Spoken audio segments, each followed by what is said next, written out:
Bonjour à tous et bienvenue sur le podcast Point G One Clinic. Aujourd'hui, on parle d'endométriose, une maladie qui touche des millions de femmes mais qui reste encore trop souvent ignorée ou mal diagnostiquée.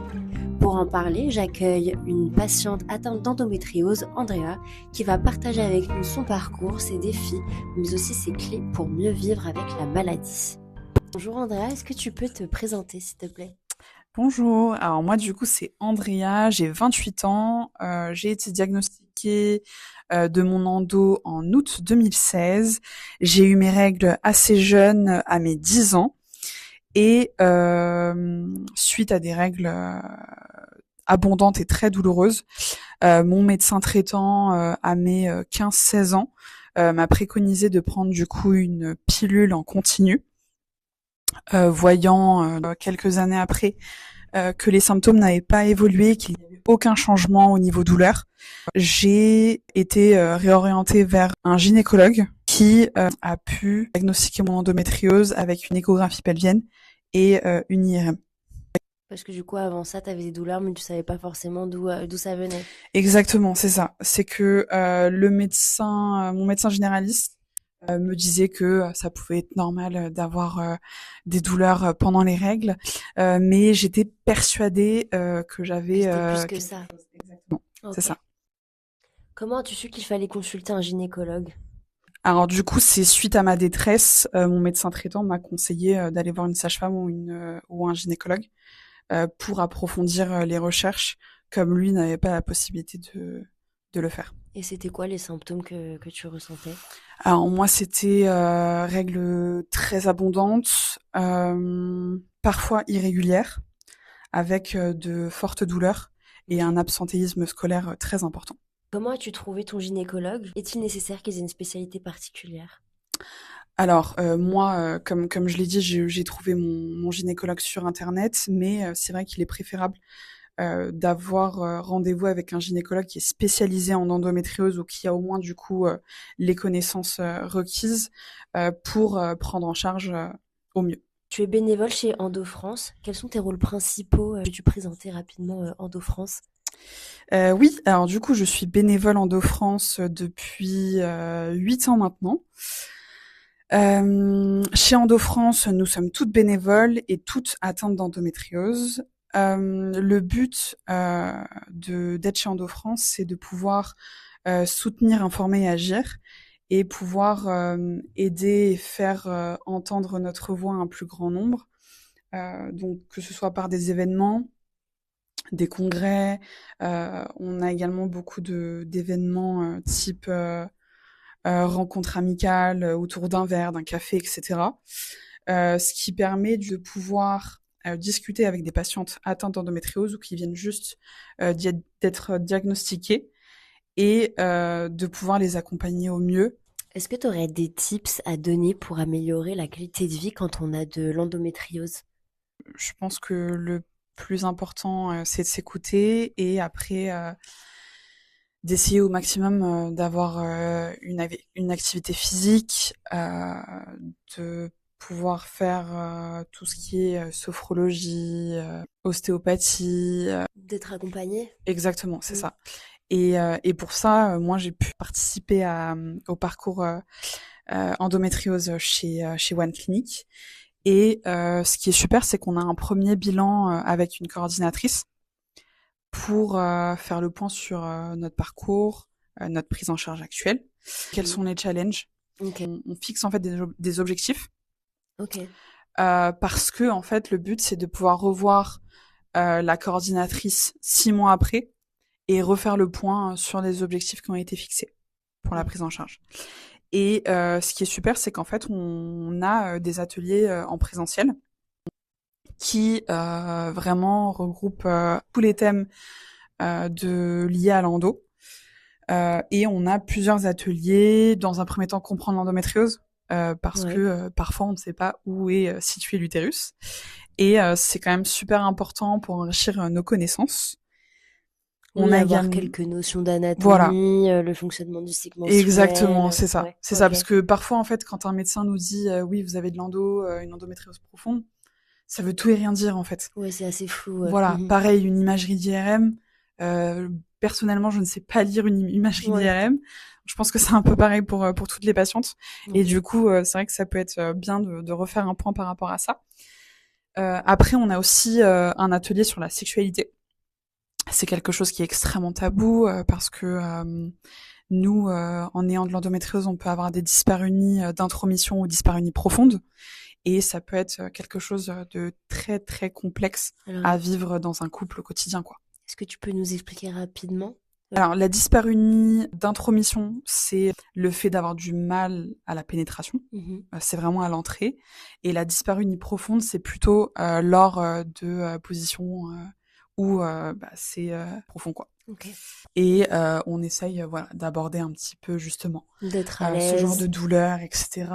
Comment se donner des tips pour pouvoir du coup vivre au mieux sa sexualité, parce que c'est pas parce qu'on a de l'endométriose qu'on ne peut pas être épanoui à ce Mhm. niveau-là, même si on a des douleurs.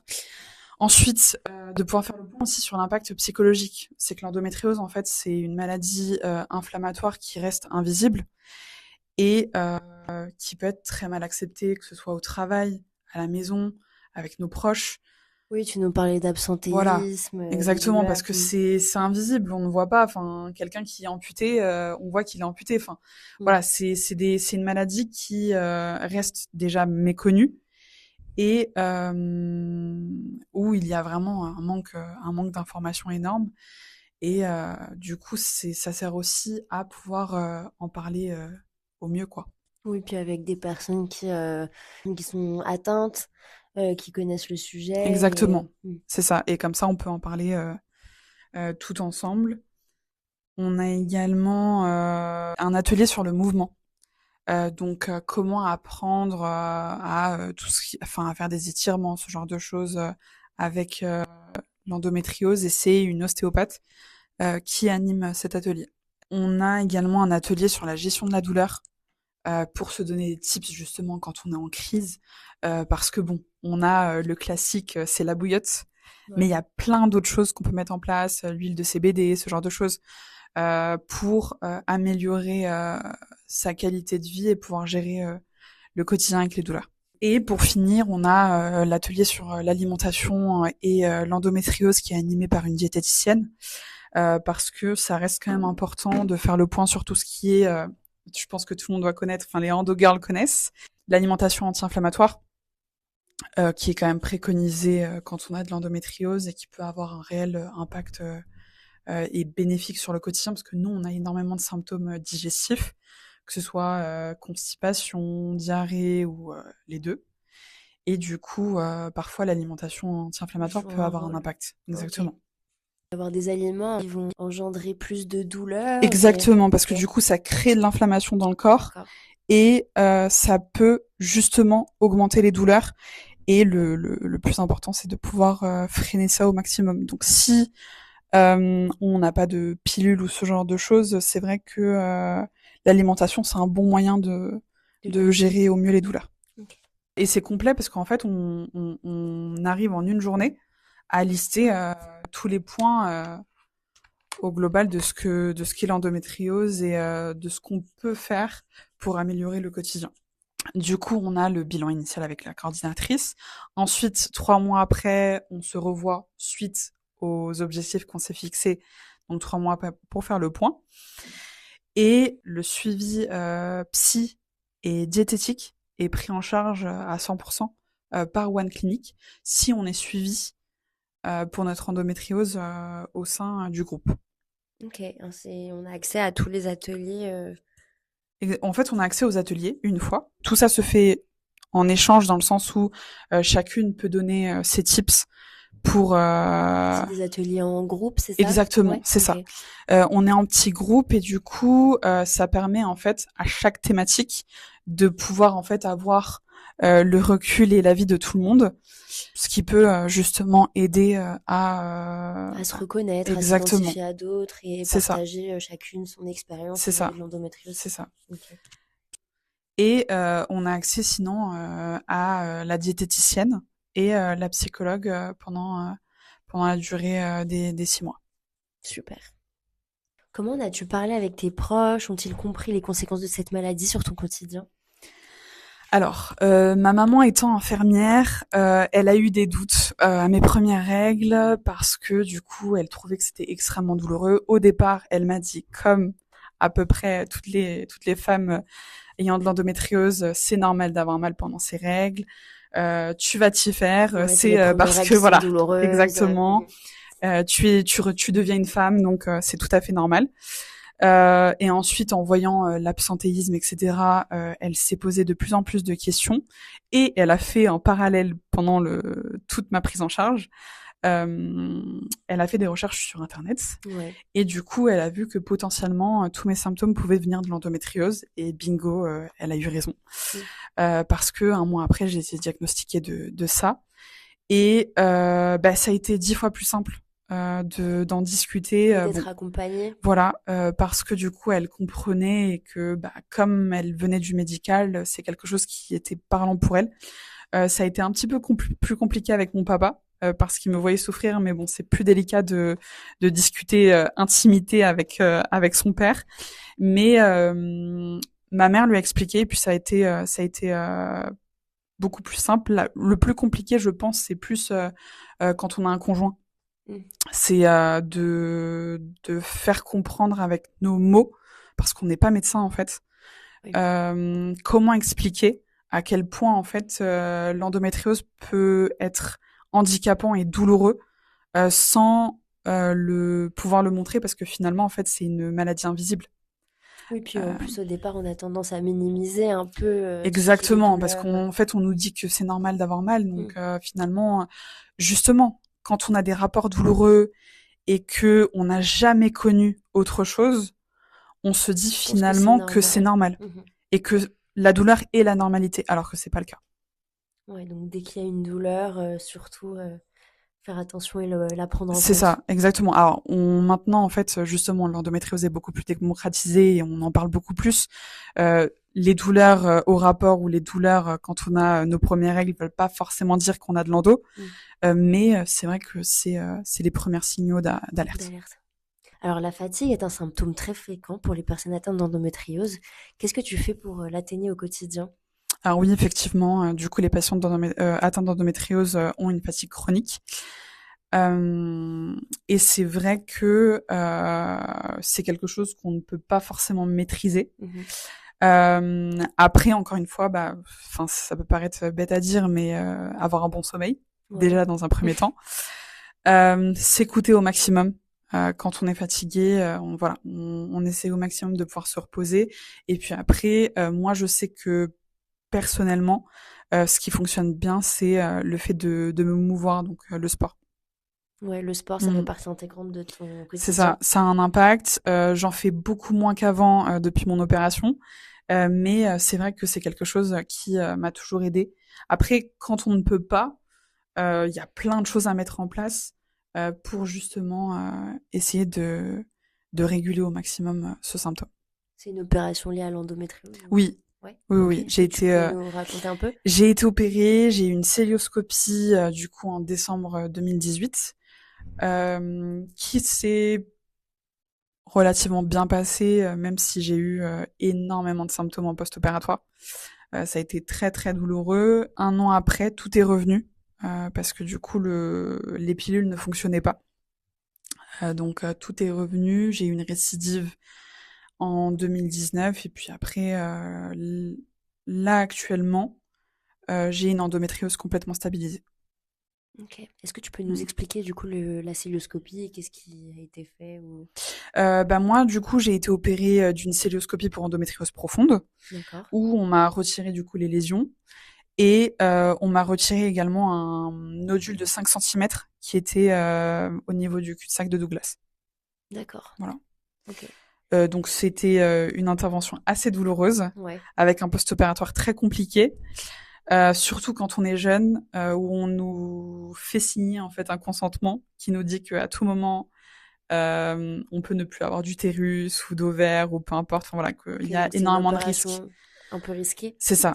Qui est à risque. Et puis bon, quand on est jeune, c'est vrai que la première chose qu'on se dit, c'est fertilité. Ouais. Et au final, ça s'est relativement bien passé. Ok. Et donc du coup un impact positif au final sur sur ta vie. Exactement. Ouais. Oui. Alors du coup, j'ai eu quand même quelques douleurs en post-opératoire. Ouais. Ça n'a pas été simple, mais ça m'a quand même vachement changé la vie, Ouais. surtout dû aux nodules. Et après, bah, ce qui a stabilisé un petit peu les choses, c'est le fait d'avoir été en pilule en continu et de plus avoir de règles. Comment tu as évolué dans ton endométriose? Bah, du coup, aujourd'hui, mon endométriose est stabilisée. J'ai eu une régression des lésions et je fais un contrôle IRM tous les 2 ans. Et qu'est-ce qui a le mieux fonctionné pour toi? Du coup, la pilule en continu, c'est ça? Et Oui, la cystoscopie? exactement. La pilule en continu a eu un impact positif. Alors après, avec plein de désagréments, avec prise de poids, ce genre de choses, parce que bon, on n'en parle pas beaucoup, mais il y a énormément d'effets indésirables. Ça peut être prise de poids et après il y a plein d'autres choses. Je vais pas citer tous les effets indésirables des pilules parce que je pense qu'on en aurait pour des heures.